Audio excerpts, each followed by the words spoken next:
Abang Juba tengah tengok kereta Satria Neo ni yang total loss.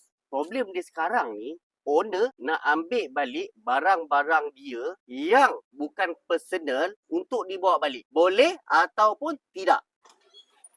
Kalau korang nak claim insurans kereta korang tak apa ada masalah, korang renew insurans korang dengan Abang Juba. Jangan lupa DM.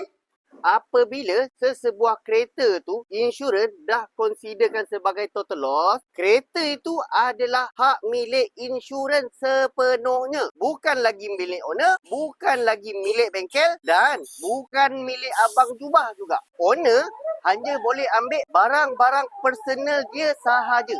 Kenapa tak boleh ambil? Sebab insurans dia akan retender semula kereta tu dan dia akan jual semula kepada bengkel-bengkel panel mereka di seluruh Malaysia. Korang kat luar sana tak tahu dan tak ada workshop nak hantar kereta korang untuk buat claim insurans, korang boleh datang ke bengkel Abang Jubah, pakar tuntutan insurans kemalangan anda. Kita jumpa kat next video. Assalamualaikum.